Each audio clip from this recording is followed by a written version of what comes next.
17th, the next episode is published. It also happens to not only be Kurt's birthday, but also the birthday of his son Alexander, who claims it's the best present Kurt ever got.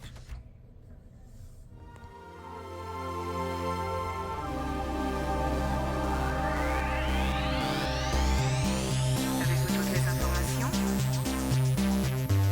Est-ce trop calme pour vous? Un mot vous dit tout ça. M'entendez-vous? Est-ce trop calme pour vous? Avez-vous toutes les informations? Un mot vous dit tout ce que vous avez besoin de savoir. Tout ce dont vous avez besoin, jour après jour. We will now premiere episode 6, where Kurt talks a little more personal about his own family. When doing so, we learn that as much as Kurt has impacted each member of his family, it also becomes more clear that his family has impacted him as well. Please enjoy this new episode from KURT 8.0. We now introduce you to KURT 6.0.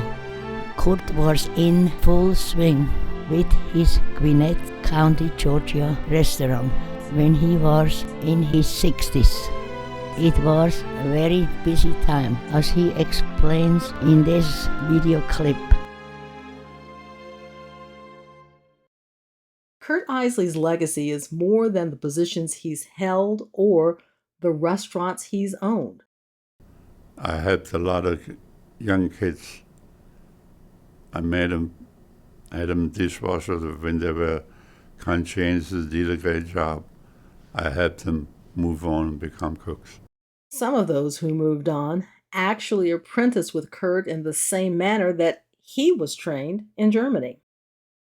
I always have an open mind and respect of, I help you to advance yourself, and I'm not selfish when you come to a point where you feel like that time for you to move on.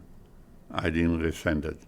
Matter of fact, not Michael Deal left, and later on he was executive chef at the East Lake Country Club, which East Lake Country Club used to be Atlanta Athletic Club.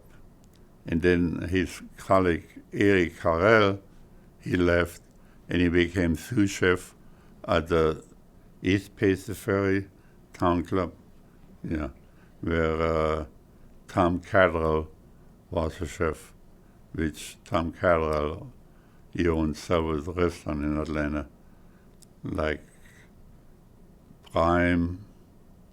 Others who have trained with Kurt found different ways to use the culinary knowledge he shared. Willie worked for me several years, and he got smart and got out of the direct cooking business. He went to work for Unilever, which Knorr Hellman's Mayonnaise, as a corporate chef, so doing demonstration. Then there are the family ties. Yeah, my daughter works for me, and she works hosting the guests and taking care of the dining room. Her son, which was a short while in the Navy, he works as one of the chefs. And then the other two kids, Vreny, which is 16, he works when he can. And his sister, she works on the weekends helping out. There's another telling factor in the hospitality industry. It involves how long workers are willing to stay with you. Of course, the person who has worked most closely with Kurt is his only son. Alex is involved. He was never forced. He went to university, Southern University down in close to Savannah, and he came and worked on Friday, Saturdays, or something like that. And then one day he said to me he wants to work permanently. So he cannot complain about the job because he chose it. I didn't force him to do so. So anyway, so it's been an interesting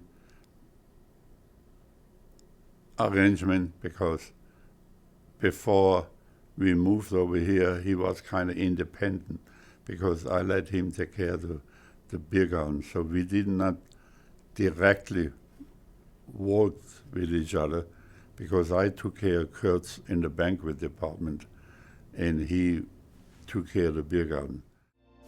The father and son team built enviable track records at Kurt's River Manor in Gwinnett County. It was based on the basics Kurt had learned as a team: good food, good customer service, and for a while that allowed him to have a nice long streak of good luck. We are